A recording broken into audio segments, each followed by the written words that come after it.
बच्चों, अगर आप लोग क्लास 8th में हैं और जवाहर नवोदय विद्यालय का पेपर देना चाह रहे हैं 2024 में, तो ये जो क्वेश्चन आज यहाँ पर करवा रहे हैं ये आपके एग्ज़ाम के लिए बहुत ज़्यादा इम्पॉर्टेंट है। मोस्ट इम्पॉर्टेंट क्वेश्चंस लेकर आए हैं।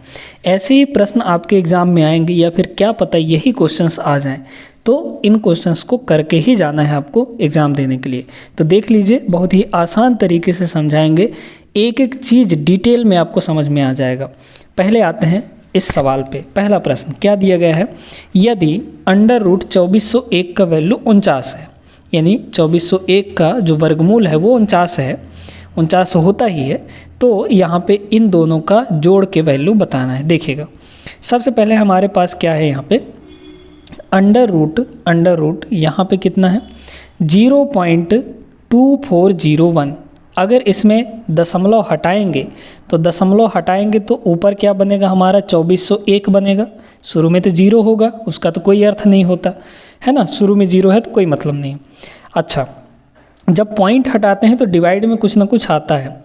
डिवाइड में क्या आएगा, पॉइंट के बाद 1 2 3 4 अंक है ना, तो यहाँ पे 4 0 लगेगा आपका। ठीक है, इतनी बात समझ में आ गई। प्लस लगा है तो प्लस। अब इसको भी देख लीजिए, इसको भी ऐसे ही बदल लीजिए, कितना हो जाएगा, पॉइंट हटाएंगे तो ये भी कितना हो जाएगा आपका 2401 हो जाएगा। और डिवाइड में कितना आएगा, अब की बार पॉइंट के बाद 2 अंक है तो यहाँ पे सिर्फ 2 ही 0 आ जाएगा। अब सुनिए आगे, यहाँ पे देखिए ये जो वर्गमूल पूरे में लगा हुआ है, इसका मतलब है कि ये ऊपर वाले का भी वर्गमूल है और नीचे वाले का भी वर्गमूल है। तो बताइए 2401 का वर्गमूल कितना दे रखा है यहाँ पे आपको 49, तो 2401 का वर्गमूल कितना हो जाएगा 49 हो जाएगा बच्चों। ठीक है, डिवाइड में यहाँ पे देखिए अब 10,000 का वर्गमूल कितना होगा, यानी कि 1 के बाद आपका 4 0 है, इसका वर्गमूल आपको निकालना है। तो याद रखिएगा ये कितना होगा आपका, ये होगा आपका 100 × 100 है ना, 100 का 100 में गुणा करेंगे तो कितना आएगा भाई, यहाँ पे 2 0, यहाँ पे 2 0, 4 0 को अलग अलग कर दिए हम लोग। ठीक है, तो अब आप जानते हैं कि जब वर्गमूल के अंदर होता है तो पेयर बन के बाहर आता है। 100 का पेयर बन रहा है यहाँ पे, तो ये आ जाएगा आपका कितना, एक पेयर बाहर आ जाएगा 100 के रूप में। तो जो 10,000 का वर्गमूल है बच्चों वो कितना आएगा, 100 आएगा। तो ये नीचे आपका कितना हो जाएगा 100। ठीक है, क्योंकि 10,000 का वर्गमूल 100। 2401 का वर्गमूल यहाँ पे कितना आ जाएगा, ये 49 आ जाएगा। डिवाइड में 100 का वर्गमूल आप जानते हैं 2 0 का वर्गमूल 1 0 आता है, यानी कि 10 आएगा। जैसे यहाँ पर 4 0 था ना, तो 2 0 आ गया था, यानी आधा। क्लियर होगी बात। अब इसको करिए, देखिए यहाँ पे कितना हो जाएगा, यहाँ पे आपका है 49/100। तो कैसे करते हैं हम लोग, 2 0 है ना, मतलब लास्ट से 2 अंक छोड़ के पॉइंट लगा देंगे। 2 अंक छोड़िए, पहला अंक छूटेगा 9, फिर छूटेगा 4 और 2 अंक छोड़ के पॉइंट लगा देंगे, यानी 0.49। और प्लस यहाँ पे क्या हो जाएगा, ये हो जाएगा आपका, अब नीचे 1 ही 0 है तो 1 पॉइंट छोड़ के लगाएंगे, 1 अंक छोड़ के पॉइंट लगा देंगे, यानी कि 4.9 हो जाएगा। इन दोनों को जोड़ देंगे, कितना हो जाएगा, देखिएगा अब जोड़ने का तरीका बताते हैं।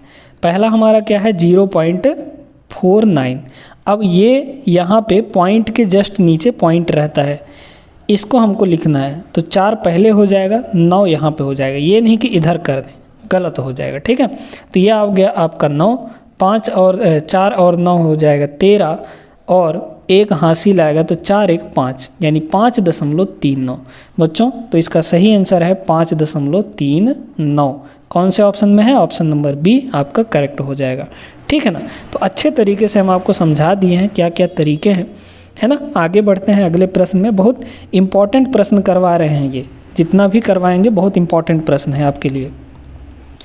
देखिए यहाँ पे अगला प्रश्न, इस प्रश्न में बहुत बच्चे गलती कर देंगे। क्या गलती करेंगे पहले वो सुनिए। वो क्या करेंगे, यहाँ पे क्या दिया गया है ना, आपको दिया गया है क्यूब रूट ऑफ 8 का क्यूब रूट, इसको क्यूब रूट कहते हैं, यानी घनमूल। ये घनमूल का चिन्ह है, यानी कि इस करनी के बाहर अगर 3 लगा हुआ है, इस खाने में ये जो कोना दिख रहा है ना, इसमें 3 अगर बैठा हुआ है तो इसका मतलब होता है घनमूल। ठीक है बच्चों, यहाँ पे क्या दिया है 27 का घनमूल है ना, 27 का घनमूल दिया है। बच्चे क्या करते हैं ना, देखेंगे कि यहाँ भी घनमूल है, यहाँ भी घनमूल है, बीच में प्लस लगा है, तो 8 और 27 को जोड़ देंगे तो हो जाएगा 35 आपका, हो जाएगा 35 और यहाँ पे 3 लगा देंगे, ये उनका आंसर हो जाता है। ये गलत है, सरासर गलत है बच्चों, ऐसा करते हैं तो ये गलत होगा आपको। और देखिए एग्जामिनर आपको फंसाने के लिए यहाँ पे ऑप्शन में दे भी रखा है इसको, तो आप क्या करेंगे, आप देखेंगे कि यहाँ 35 आ रहा है, एकदम टिक कर देंगे, गलत है ये, ठीक है, ऐसे नहीं करना है आपको। जब मल्टीप्लाई या यहाँ पे एडिशन या सब्ट्रैक्शन होता है, यानी कि जोड़ या घटाव बीच में लगा हो, तो हम लोग डायरेक्टली नहीं जोड़ते हैं। क्या करेंगे, पहले 8 का क्यूब रूट निकालेंगे, 8 का घनमूल निकालेंगे। कैसे निकलता है देखिए, तो यहाँ पे अगर हम लोग देखें तो 8 का मतलब क्या होता है, 8 को अगर हम लोग तोड़ें इसको तो 2 × 2 × 2 आएगा, 8 जो है वो 2 × 2 × 2 बनेगा। अच्छा 27 हमारा क्या बनेगा, यहाँ पे 27 को लिखेंगे 3 × 3 × 3, है ना, 3 × 9 = 27। अब क्यूब रूट में क्या होता है कि 3 का पेयर बन के बाहर निकलता है, वर्गमूल में 2 का पेयर बनता है, क्यूब रूट में यानी घनमूल में 3 का पेयर बनता है। तो यहाँ पे ये कितना हो जाएगा, 3 का पेयर बन गया, 2 का, ये आ जाएगा बाहर आपका, ठीक है, प्लस यहाँ पे भी 3 का पेयर बन गया, ये 3 आपका बाहर आ जाएगा, इतना हो गया। तो 2 + 3 यानी कि 5 इस सवाल का सही उत्तर होगा, ऑप्शन नंबर डी। तो ऐसी गलती मत करिएगा, छोटे छोटे गलती में आप लोग सवाल गलत करके आ जाते हैं, तो ऐसी गलती अब दोबारा नहीं करनी है। आगे बढ़ते हैं, अगले प्रश्न को देखते हैं। अगला क्वेश्चन यहाँ पर देखिएगा बच्चों, कह रहा है एक आयत की भुजा 2 मीटर तथा 1.5 मीटर लंबी है, इसके विकर्ण की लंबाई कितनी होगी। अब पहले तो विकर्ण की लंबाई समझ लीजिए, विकर्ण क्या होता है, कैसे बनता है एक आयत के अंदर, आयत मतलब रेक्टेंगल। ये हमारा हो गया एक रेक्टेंगल, ठीक है, ध्यान से सुनते जाइएगा इस चीज़ को, ठीक ना। अब यहाँ पे अगर हम लोग विकर्ण का मतलब क्या होता है कि आमने सामने के कोनों को मिलाना, जैसे इस कोने को इस कोने से अगर हम मिला दें तो इसको कहेंगे विकर्ण। विकर्ण मतलब इंग्लिश में कहते हैं डायगोनल, तो ये हमारा हो गया डायगोनल बच्चों, ठीक है। लंबाई ये हो गई, यानी एक भुजा ये हो गया लेंथ, और इसको कहते हैं अपन लोग ब्रेड्थ, यानी कि यहाँ पे चौड़ाई, समझ में आ गई। अब आपको यहाँ से 2 भुजाओं की लंबाई दी गई है, एक भुजा ये और एक भुजा ये है आपका 2 मीटर, ये है आपका कितना 2 मीटर, और ये आपका 1.5 मीटर है, यानी 1.5 मीटर है, ठीक ना। चलिए अब देखिए, हमको क्या पूछा है, विकर्ण की लंबाई, यानी ये जो तिरछा डंडा है इसका लंबाई कितना होगा। तो यहाँ से फॉर्मूला याद कर लीजिए कि जो d का वैल्यू होता है, यानी विकर्ण की लंबाई, वो होता है √ पहले भुजा का स्क्वायर यानी कि l का स्क्वायर प्लस दूसरे भुजा यानी कि यहाँ पे b का स्क्वायर, ये हो जाता है बच्चों, ठीक है। अब आगे सुनिए कितना होगा, ये l मतलब 2 का स्क्वायर, यहाँ पे कितना हो जाएगा 2 का स्क्वायर हो जाएगा, प्लस b का मतलब 1.5 को पहले डिवाइड के रूप में कन्वर्ट कर लीजिए, तो 15 बटे कितना हो जाएगा, पॉइंट के बाद एक अंक है तो 1 0, यानी 15/10। इसको थोड़ा सा और सॉल्व कर लेंगे हम लोग, यहाँ पे 5 से दोनों को डिवाइड करेंगे तो कितना हो जाएगा, 5 × 3 = 15, और 5 से इसको डिवाइड करेंगे तो 5 दूना 10, यानी 3/2 हो जाएगा। तो 1.5 की वैल्यू 3/2 हो गई। तो यहाँ पे क्या करेंगे, 3/2 का कर देंगे हम लोग स्क्वायर, ठीक है। अब आगे सुनिए, यहाँ पे कितना हो जाएगा, ये हो जाएगा आपका 2 का स्क्वायर कितना होता है 4, सभी लोग जानते हैं, प्लस 3 का स्क्वायर। अब पूरे का स्क्वायर लगा है मतलब ये ऊपर के वाले का भी स्क्वायर है, नीचे वाले का भी स्क्वायर है, तो 3 का स्क्वायर होगा 9, 3 × 3 = 9, और 2 का स्क्वायर हो जाएगा 4। अब सुनिए यहाँ पे ये कितना होगा, देखते जाइएगा, देखिए कैसे करते हैं, 4 × 4 = 16, 16 और 9 कितना हो जाएगा, ऊपर में आपका 25 हो जाएगा, सीधे सीधे करना है। डिवाइड में तो आपका 4 ही रहेगा, यहाँ से 25 का वर्गमूल कितना होता है 5 हो जाता है, और 4 का वर्गमूल, क्योंकि वर्गमूल दोनों का लगा है तो दोनों का करेंगे, 4 का वर्गमूल कितना हो जाएगा 2 हो जाएगा। यहाँ से इसको डिवाइड करेंगे तो 5/2, यानी 5 का आधा 2.5 होता है बच्चों, यानी 2.5। डिवाइड भी कर सकते हैं, 2.5 ही आएगा, 2.5 मीटर आ जाएगा। तो जो डायगोनल है, डायगोनल की वैल्यू कितनी आ जाएगी यहाँ पे 2.5 मीटर, ऑप्शन बी करेक्ट हो जाएगा आपका। बहुत बढ़िया सवाल था। तो इस फॉर्मूले को आपको याद रखना है, बहुत इम्पॉर्टेंट फार्मूला है। ये वाला बच्चों है ना, ये फॉर्मूला बहुत इंपॉर्टेंट है आपके आयत के लिए, रेक्टेंगल के लिए। आगे बढ़ते हैं, अगले प्रश्न पे चलें। चलिए अब इस क्वेश्चन को देखिएगा। यदि 3 व्यक्ति एक दीवार को 4 दिनों में बनाते हैं तो इस दीवार को 4 व्यक्ति कितने दिनों में बनाएंगे? ये आपका रेशियो प्रपोर्शन का सवाल है, इन्वर्स रेशियो का सवाल है, इन्वर्स प्रपोर्शन का। ठीक है, सुनिए यहाँ पे कितने व्यक्ति, यहाँ पे 3 आदमी हैं। 3 आदमी जो है उस दीवार को कितने दिन में बना रहे हैं? यहाँ पे 4 दिन में, 4 डेज। ठीक है, 4 दिन में बना रहे हैं 3 आदमी, ठीक। फिर कह रहा है तो इस दीवार को 4 व्यक्ति यानी कि 4 आदमी कितने दिनों में बनाएंगे, ये आपको पूछा है। हम यहाँ पे मान लेते हैं x, यानी x दिनों में बनाएंगे। ठीक ना। अब सुनिए बच्चों, यहाँ पे थोड़ा सा दिमाग लगाइए। दिमाग ये लगाइए कि 3 आदमी 4 दिन में दीवार बनाते हैं, 3 आदमी जो है 4 दिन में दीवार बनाते हैं। तो अगर एक मजदूर और बढ़ जाएगा, यानी 4 व्यक्ति हो जाएंगे, एक मजदूर और बढ़ जाएगा तो कम समय लगेगा ना बनाने में। भाई ऐसा समझिए कि कोई घर बना रहा है, तो अगर उसमें 10 मजदूर काम कर रहे हैं, 10 मजदूर काम कर रहे हैं, तो मान लीजिए कि आपका 30 दिन लग रहा है घर बनाने में। अगर मजदूरों की संख्या बढ़ा देंगे, मजदूर यानी कि मान लीजिए कि अब मजदूर काम करने लगे, आपके 25 मजदूर काम करने लगे, तो जब मजदूर बढ़ जाएंगे तो घर तो जल्दी बन जाएगा नहीं, यानी कम समय में बन जाएगा। तो यहाँ पे ये जल्दी बन जाएगा, मतलब कि इससे कम ही आएगा। तो यहाँ पे हम जब व्यक्तियों की संख्या या मजदूरों की संख्या बढ़ाते हैं तो हमको कम टाइम लगता है उस काम करने में, यानी कि एक को बढ़ा रहे हैं, व्यक्तियों की संख्या बढ़ रही है तो दिनों की संख्या कम हो रही है, यानी यहाँ पर इन्वर्स प्रपोर्शन लगता है। इस केस में इन्वर्स प्रपोर्शन लग जाएगा। तो इन्वर्स प्रपोर्शन में क्या करते हैं, ऊपर और नीचे का मल्टीप्लाई कर देते हैं। 3 और 4 का मल्टीप्लाई करेंगे, 3 × 4, फिर इधर भी मल्टीप्लाई कर देंगे 4 × x, 4 × x, इन दोनों को कर देंगे बराबर।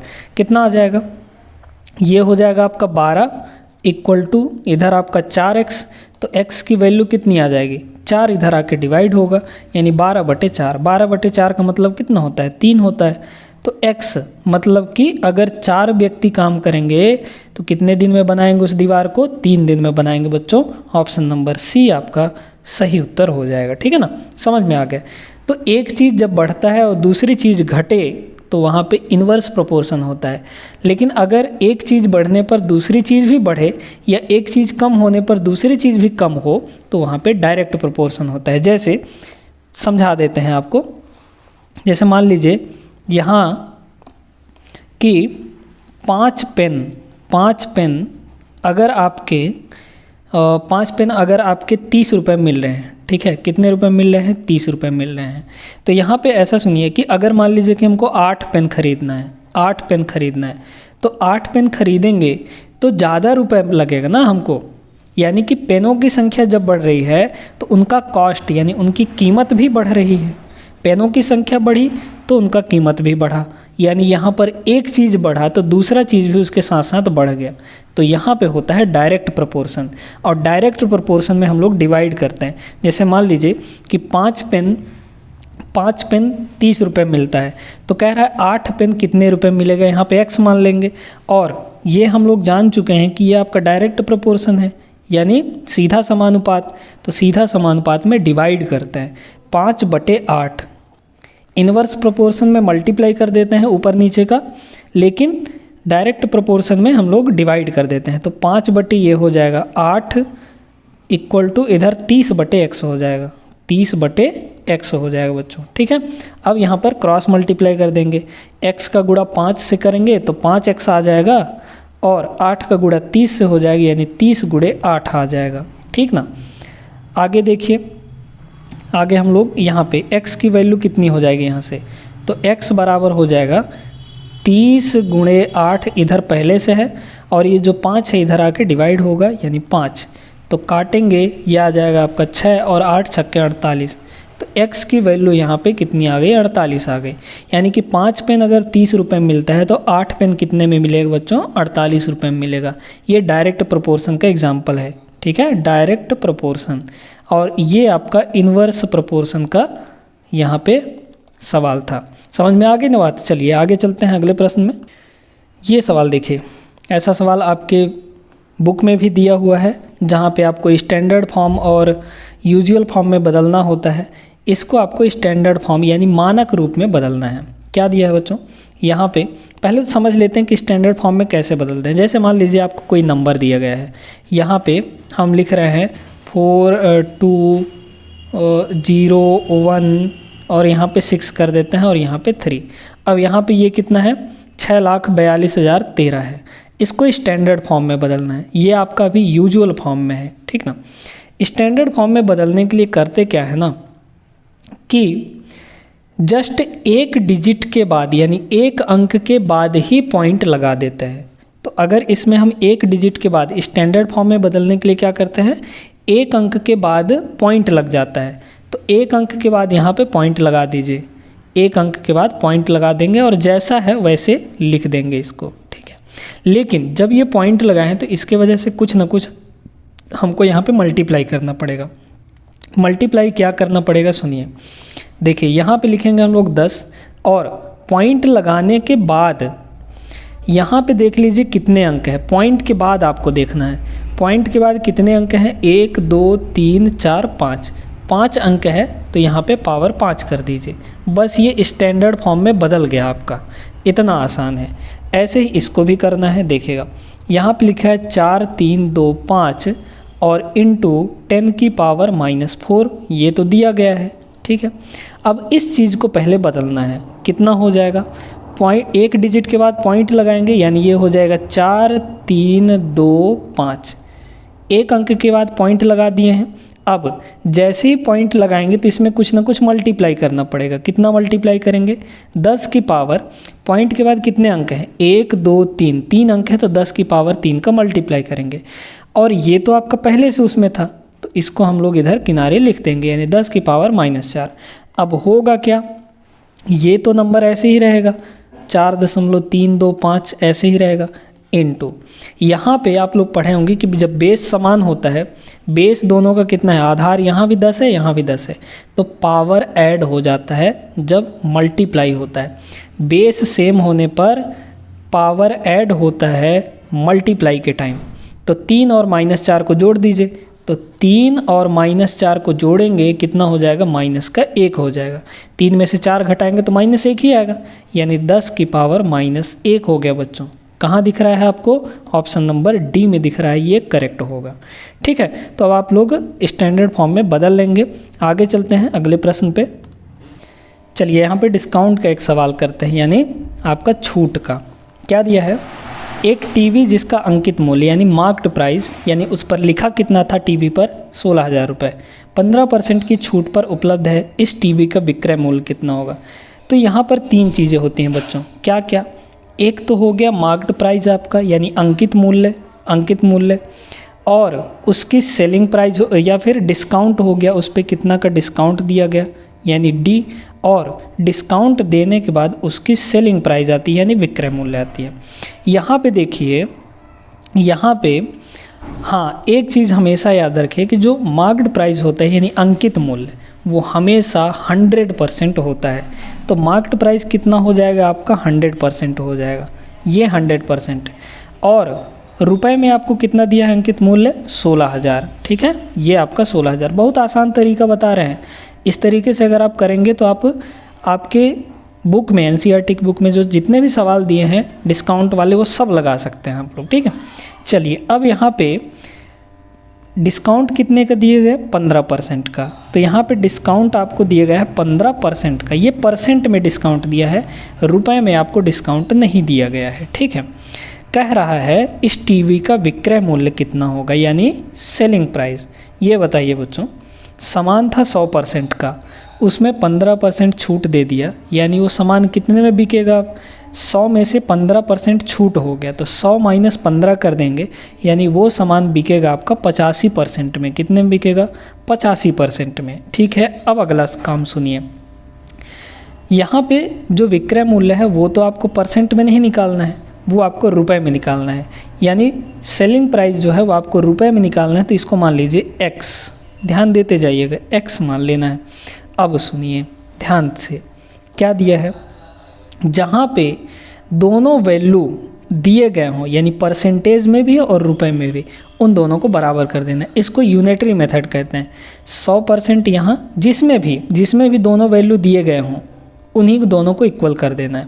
जैसे अगर यहाँ पे 15% का वैल्यू कुछ दिया रहता तो दोनों को इक्वल कर देते, यहाँ पे 100% की वैल्यू इतनी दी गई है तो इसको इक्वल करेंगे, यानी 100% बराबर कितना हो जाएगा, 100% बराबर हो जाएगा 16,000 रुपये। ठीक है, तो 1%, अब यहाँ से आपको क्या करना है, 1% का मान निकाल लेना है। तो 1% का मान कितना आ जाएगा, 16,000, और इस 100 को लाके डिवाइड कर, यहाँ पे जो भी रहेगा उसको लाके डिवाइड कर देंगे तो 1% का वैल्यू निकल जाएगा। तो ये 100 आपका डिवाइड हो जाएगा, 2 0 से 2 0 कट जाएगा, तो 1% का जो वैल्यू है बच्चों वो कितना आ जाएगा, 160 आ जाएगा, 160 रुपये। 1% मतलब 160 रुपये। अब क्या पूछा था आपको, अब पूछा था भाई कि विक्रय मूल्य यानी सेलिंग प्राइस बताना है। तो सेलिंग प्राइस आपका 85% है, सेलिंग प्राइस 1% का मान इतना है, यानी एक बकरी का कीमत इतना है, तो आपको 85 बकरी का कीमत पूछ रहा है ना, मजाक करने के लिए है, सीरियसली मत ले लीजिए, बकरी मत बेचने लगिएगा। देखिए 85% का मान बताना है, तो 1% इतना है, तो 85% निकालने के लिए 85 में गुणा कर देंगे इसको, यानी 85 × 160 इतना हो जाएगा। इसको गुणा करेंगे तो ये आपका सेलिंग प्राइस मिल जाएगा, यानी रुपए में कितना होगा ये आपको मिलेगा। ठीक है, कर दीजिए। 0 तो पहले 0 ही रहेगा, 16 पंचे हो जाएगा 80, 80 का 0 यहाँ पे आ गया 8, और 16 अट्ठे कितना हो जाएगा आपका 128, है ना, 16 अट्ठे 128, 28 और 8 जोड़ेंगे तो 136, 13,600 कौन सा होगा, ऑप्शन नंबर ए आपका करेक्ट हो जाएगा। मान लीजिए आपको यहाँ पे डिस्काउंट पूछता है, रुपए में कितना डिस्काउंट होगा। अच्छा, तो यहाँ पे x की वैल्यू कितनी आ गई है, 13,600 रुपये, है ना, 13,600 रुपये।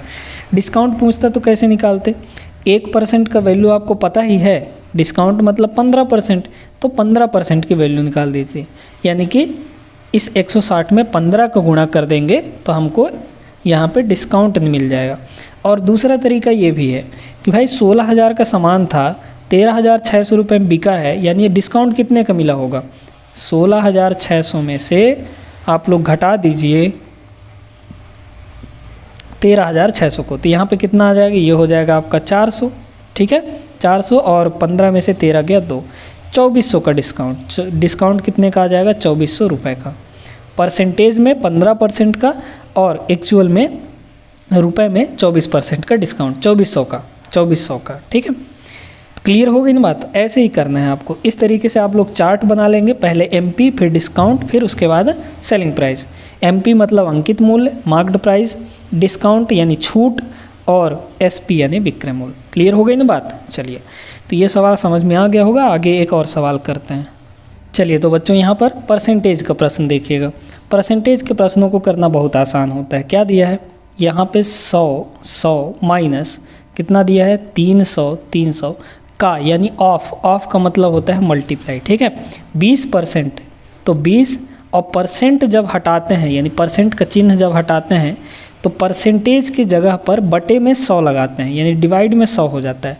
जहाँ पे भी परसेंट दिखेगा, परसेंट का मतलब होता है डिवाइड में 100।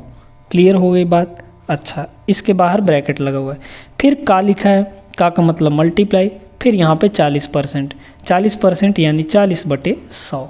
ठीक है, अब काटा पीटी करिए, कितना हो जाएगा यहाँ पे, 100 से ये 2 0 कट गया तो 3 आ गया, यहाँ पे हुआ ये 100 माइनस 3 का 20 में गुणा करेंगे, 20 3 60 हो जाएगा, और इनटू यहाँ पे काटिए, 0 से 0 कटेगा तो 4/10 आ जाएगा, ये कितना हो जाएगा, 4/10। अच्छा, 100 में से 60 घटाएंगे तो ये हो जाएगा 40 × 4/10। ठीक है, 10 से 1 0 कट जाएगा, 4 चौक 16, तो 16 इस सवाल का सही उत्तर हो जाएगा, ऑप्शन नंबर बी करेक्ट हो जाएगा। ठीक है ना, तो ये तो सिंपल सा सवाल था। उम्मीद करते हैं कि आप लोगों को सभी को समझ में आ गए होंगे और मोस्ट इम्पॉर्टेंट सवाल थे। ऐसे ही सवाल और भी करेंगे जब तक आपका एग्ज़ाम नहीं हो जाता। ऐसे डेली सवाल आते रहेंगे। इस चैनल को सब्सक्राइब कर लीजिए।